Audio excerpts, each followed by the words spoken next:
right. Good afternoon. How you doing, folks? I'm Melvin, And I'm Larry. and we're back again with another video.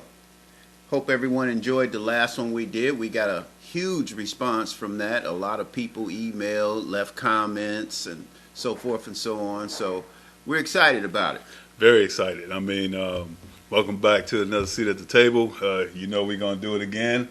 I'm still not finished with this white privilege thing. Oh, Lord. Here we go already. You know how I am. I don't know why y'all think I'm going to change. Okay, I want to jump right in. Let's get to some topics. Let's get to it. You went first last time. I'll go first this time. Fair enough. I want to jump right in. I hate to keep talking about the president, but he's so ever present in the news. It's just ridiculous.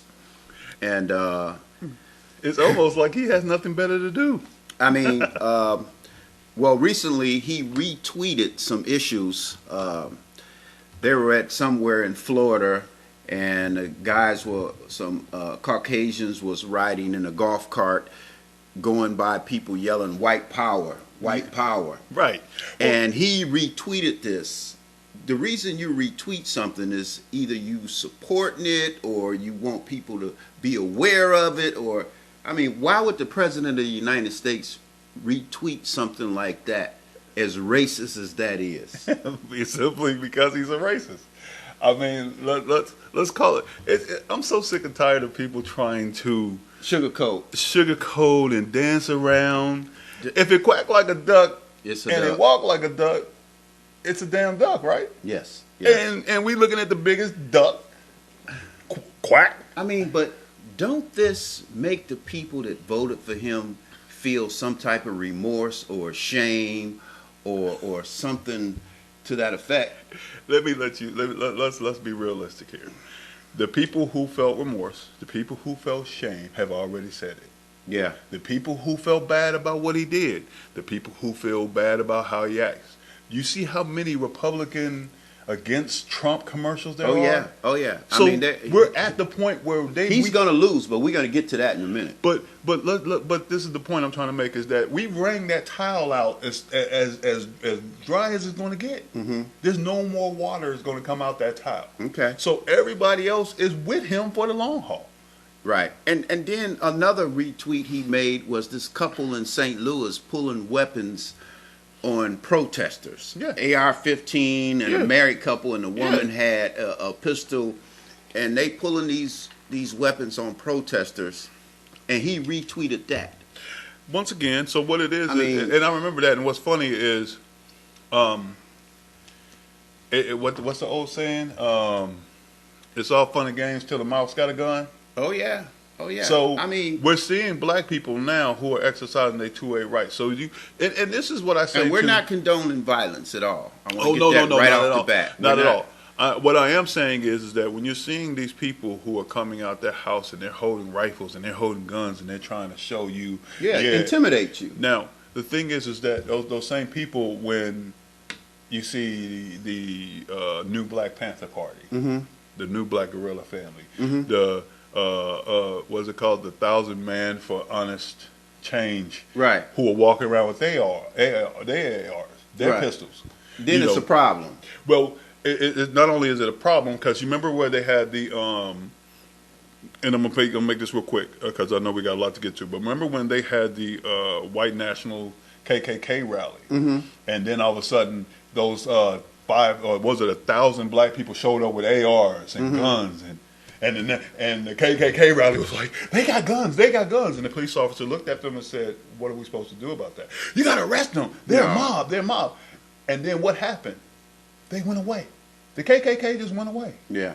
The reason being is because when you have overwhelming violence, you can play the tough guy when there's 20 or 30 of y'all and there's 10 people holding up signs going, love not war, Black Lives Matter. But when you have 1,000, 500 black people who are showing up and exercising, yes. Wow. So that's the whole thing. See, Trump is doing what he does best. He's sowing division. He's trying to keep that division going. That's exactly what he's doing.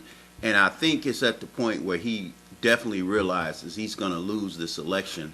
So he's candering. He's trying to separate the nation with this racial divide. Of course. And saying it's not about policy. It's not about the way I handled the COVID-19 pandemic. Right. It's not about the economy. It's not that I don't read intelligence reports. It's none of that stuff. It's strictly about race. It's about the black and people it's who are doing not wrong. about race. It's about the black people and Black Lives Matter who are coming for your guns and coming for your daughters. It's not about that. The thing was amazing. This election is simply about his failure to lead the nation, his failure to bring the nation together as a cohesive unit, his failure to even try to do any of those things. Yep. And after 3 years, your real colors are going to come out. And that's what's happening to him, and he can't deal with it. I mean, even my Caucasian friends are saying that this guy is a racist. Well, Even people that voted for him and campaigned for him in 2016 are saying no more. Of course. Co-workers of mine Right. are saying no more. Well, you know, I mean, this guy, he's finished, and he's trying to take the nation down with him. of course. You know? But you have to, okay, so two important things. Theodore Roosevelt said a leader shows who he is in times of stress, not in times of peace. Yep. Now, another thing that was really important is that you look at, he has shown himself. He's shown himself because he used this tactic on the Mexicans. That's how he got elected. Yeah. The Mexicans come across the border, and they're rapists, and they're this, and no, they're murderers and rapists. So, and drug dealers. So, this tactic, but see, he tried, but the problem... It's not working this time. But the problem this time is that he can't go with an old hat, so who he attacked? Black people. Yeah. And Black Lives Matter, and they're protesters. They're hoodlums. Yeah, they're thugs. They're this, they're Yeah, that. that's not. And so white people are looking at, a lot of white people who voted for you before, they're looking at Trump now saying, whoa. This sounds vaguely familiar. Yep. And that's why he's losing. My turn. He's losing big time. Well, he's losing big time. The last time I checked, I think he was down by 14 points. Listen to me. I live this stuff. Yeah, I mean, me too. You know, he is losing. Well, he's down by every major poll. We can't. I disagree on. I know you disagree. Thinking about the polls. I know you disagree because but last time this is real. I understand it's real, but my thing is last time we was relying on those polls, and those polls got it right. Don't get me wrong; those polls got it right, but he still snuck that ass in. Well, so we got to watch. Not this time. Yep, not at all. We on to you. We are on to you. Not this time because you ain't getting it. The key states that he needs to win are the swing states. He's losing bad.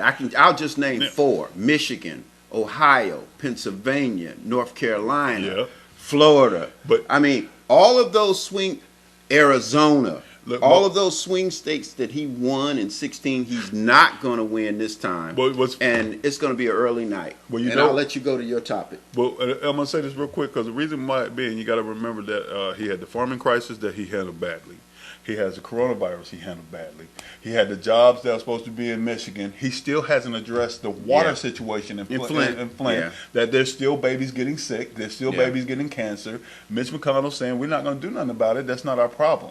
Yeah, so he's allowing them. It's terrible. I'm going to get to my man, and this is one that I'm torn. Believe it or not, Larry is torn. About what? Michael Bolton, come on down. Michael Bolton, the singer? No, the person who wrote the book, who was the secretary of defense. Okay, yeah. Oh, John Bolton. John Bolton, yeah. I'm thinking Michael Bolton. John Bolton, come on down. His book was a tell-all. It told everything. My problem with that is... He came too late. Why the fuck didn't you tell all in the Senate and the House? Right. When they asked you to come. When they asked you. Yeah. And the reason being, and this is why I say, John Bolton, I'm going to keep messing it up, but John Bolton, you're a coward. You're a coward in the highest form. You're a slime ball, sleazy, I wanted to make money over rescuing the country, so you can't then turn around and use... A lot of people are saying that. Well, the reason being is he tries to come back and say, I was altruistic. I'm telling y'all what happened. Well, I mean, a lot of the talking heads on MSNBC and CNN saying it's too little too late. Exactly. And they're saying, you know, he could have done a great deed to the nation if he'd have brought this information if he really and testified before Congress like they asked him to do. And he didn't do it for whatever reason, whether he was afraid of Trump at the time or whatever the reason may be.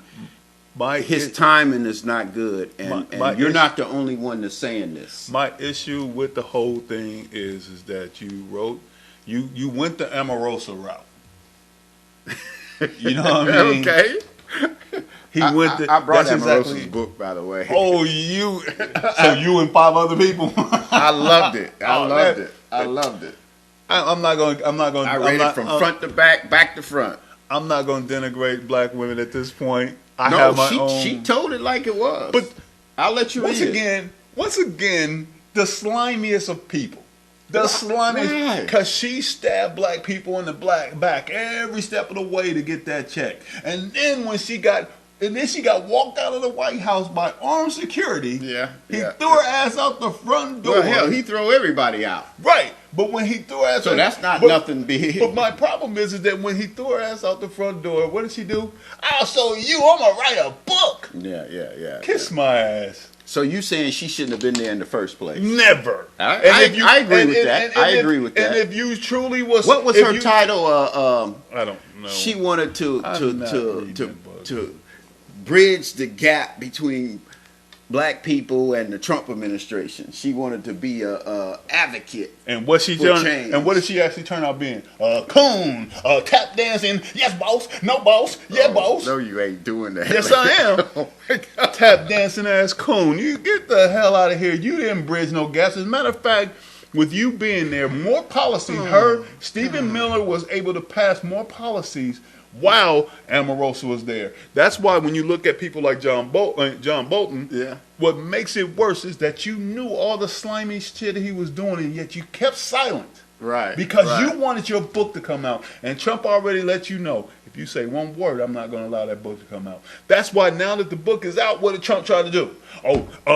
It's all confidential information. So you can't have the book. That book and the judge caught.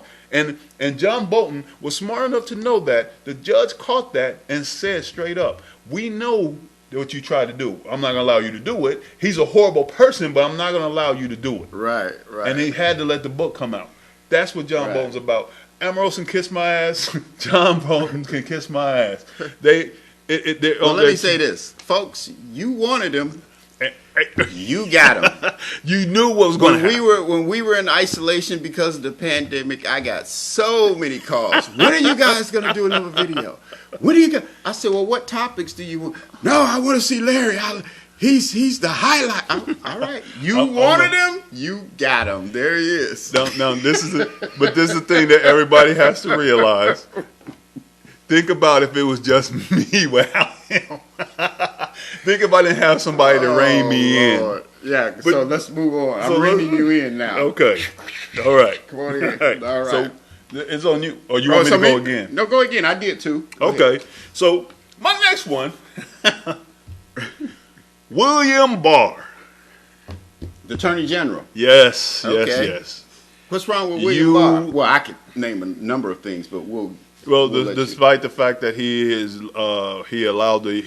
signaled to the police and to the National Guard to shoot tear gas at peaceful protesters in Lafayette Park. The fact that he has used his power and scrutiny to get Roger Stone a better deal, to get what's the other gentleman that was in jail that was a Trump campaign manager? Manafort. Oh, yeah. And Manafort is sitting at home with a damn ID brace, sitting in a 6,000 square foot house. No, not 13,000 square foot house. Manafort. With a pool, with sauna, hot tub, and all you got to do is wear a bracelet. While there's several black men who have low drug offenses who are dying off in prison. I agree. The same William Barr that said that the president, that is okay for the president to dismantle the three watchdog groups, right? That helped with checks and balances, right. The same William Barr that went after Berman. Oh, Berman's a pimp. I love that. Well, the Southern District Attorney of New York, Mr. Berman, if you ever see this video, I would like to say your chess ability is phenomenal. Your ability to play chess. Oh, okay. All right. It's your strategy. Your chess strategy is phenomenal. So, well, they just fired him, right? But this is the thing, and I'm gonna get I want to get your opinion in on this too. So, Barr tried to push him to resign. Yeah. Now the reason. Then he came back and said, "Now the president wants you to resign." Well, see, this is the trick, and this is the rest of the story. Barr had already put the cart before the horse, and said, "Oh, Berman's going to retire." Yeah, and he said he came out and said, "I never said that." At 7 p.m., he put that information out. At 9 p.m., Berman stood up to the microphone. I didn't say anything about retiring. I don't plan on retiring. So I think that there was a misquote. He made him look like silly. Yeah. So then, on top of that, But Trump, you know what? I am not surprised. I hate to be negative, but this whole administration is a mess. I mean, it's an absolute disgrace. I mean, it's not really reflective of what the country is actually about. And it's so disorganized. I mean, they putting out mixed messages about the COVID-19. Wear masks, don't wear masks. Check this out. Do this. I mean, it is not crystal clear, and everybody know it. So what we looking at? But what we looking at with this? He's not helping with the pandemic. He's hurting it. But wait, we're gonna get to that because we're gonna make. I mean, we got to keep this guy. He gets my blood just boiling. The reason why I say it was a chess move for Berman to say, "I'm not resigning," because Trump wanted to put in his own guy. Oh yeah, but who has favorable things to say about him? Well, who has never tried a case? Yeah. Well, that's not surprising. And so when it happened, Berman said, "You have to get him through the Senate. You cannot just tell them I want this guy, and he's all of a sudden poof."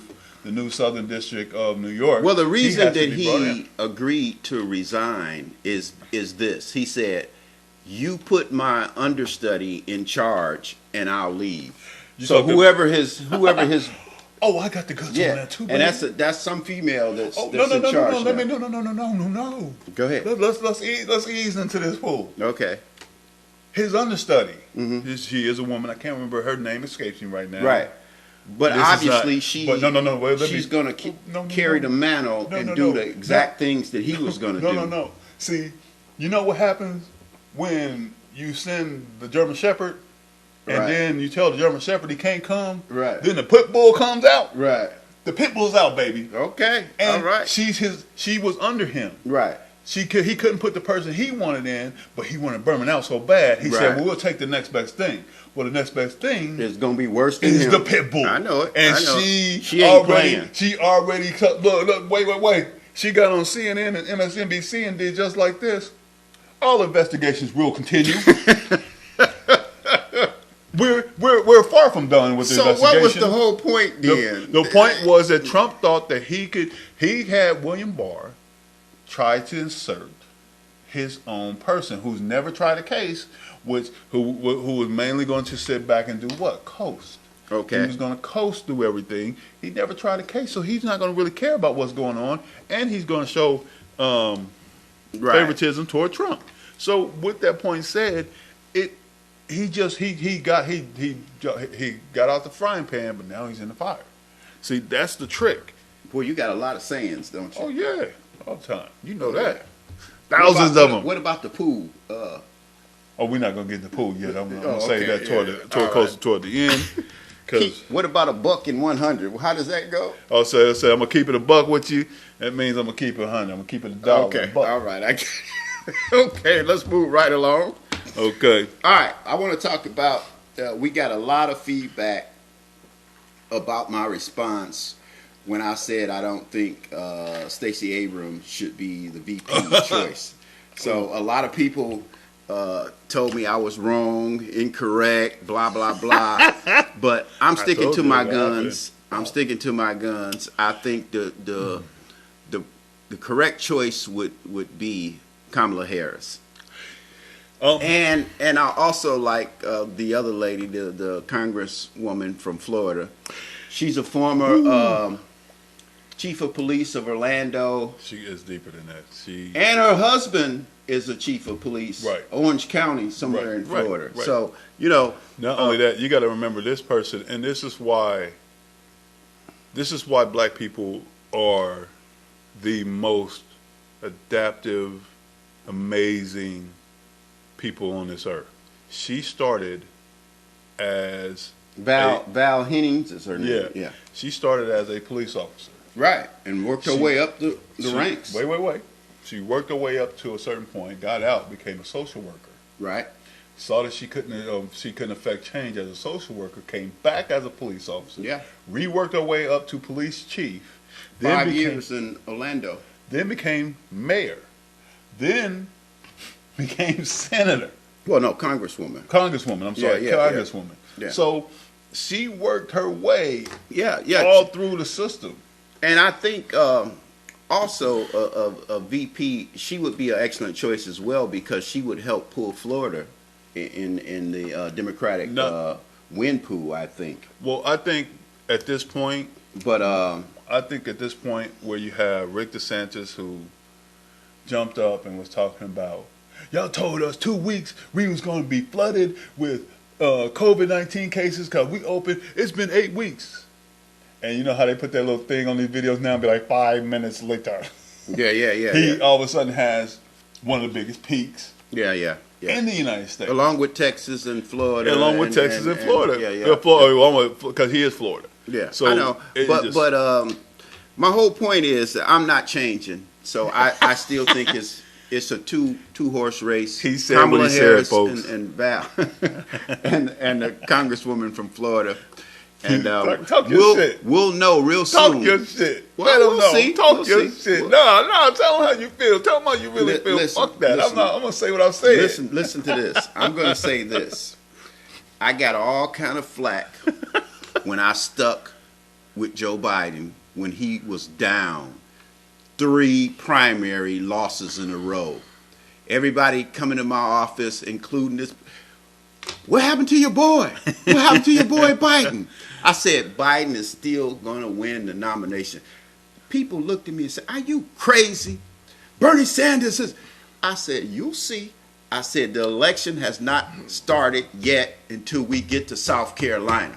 Amen. But let me tell you what happened after that night at South Carolina. The next morning at work, people was coming over to my desk with their head down.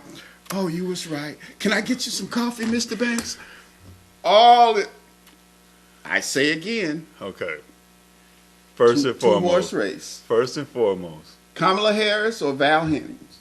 First and foremost. You will see. Right. First and foremost.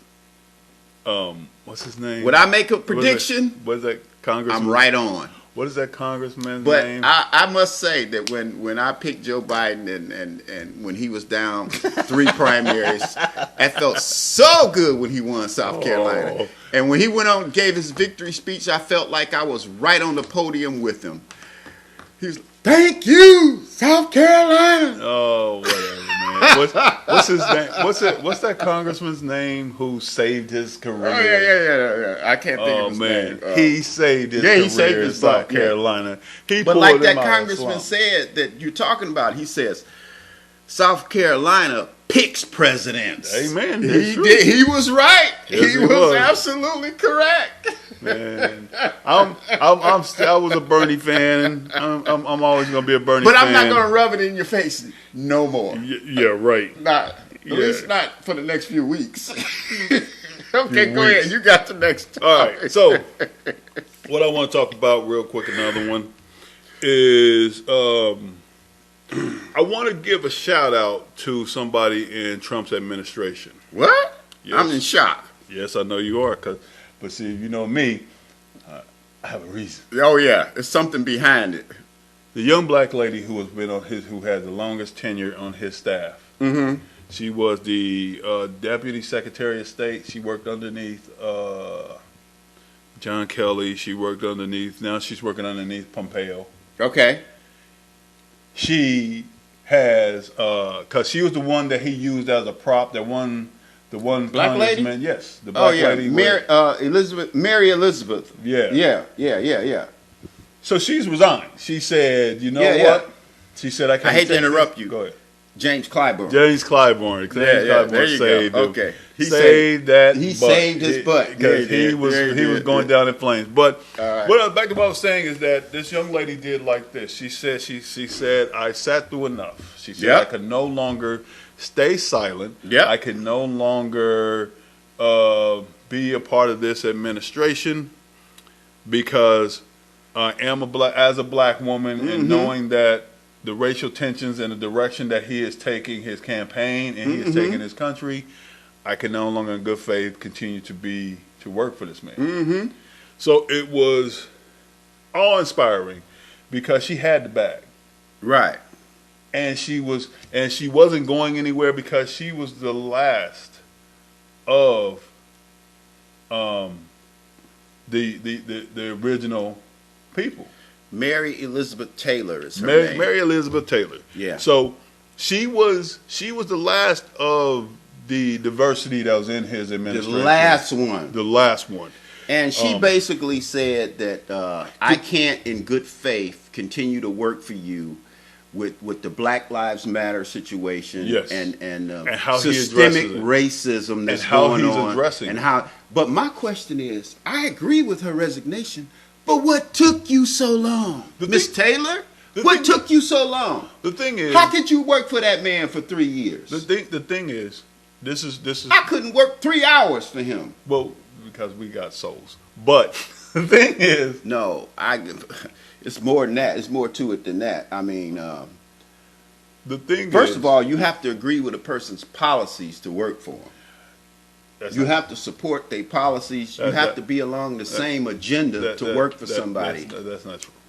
Oh yeah. I was in the military 8 years. You think I agree with half the stuff that I did overseas? You had to. I mean, had to. Yes. Yes, but she didn't have to. The thing about it is that a lot of times people want to set themselves apart and say, "Okay, well, I'm gonna make change from the inside." That's always the yeah. That's always the. I mean, you have to have a seat at the table in order to make a change. Exactly. Right. But for her, she was sitting comfortable. I got her resignation letter right here. That's what I'm saying. So she was sitting comfortable in her life. She was making ridiculous money. She's sitting there doing her job. Now, for her, I look at her in the same. I'm not going to call her like Colin Kaepernick, but I look at her somewhat in the same light in a situation like that because she was comfortable. She didn't have to say anything. She could have rode this administration all the way to the end. Well, she ain't no end. She got until November. That's it. That's what I'm saying. To the end. That's the end. Yeah, that's definitely the end. But she could have rode it to the end. But instead, she took a second and stood up. Well, I mean, with all the things happening in the country with the George Floyd situation, I guess it was just overwhelming for her. Exactly. I mean, Exactly. What choice do you? Exactly. So with her, I would say I applaud her for the standpoint that she took a stand and saying, even though she had been there 3 years, even though she was relaxing and making that money, right? She had to turn around and look and see things for what they were and say, no, this dude is not changing. This is who he truly is. And I applaud that. Absolutely. Absolutely. So new. All right. I want to talk about something that's fresh in the news. It just came out late last night and today. It's being reported that the Russia and Putin paid Afghan soldiers money to kill American troops, a bounty. This is fresh off the presses now. And of course, the press is all over the current administration. And what did Trump say? He knew nothing about it.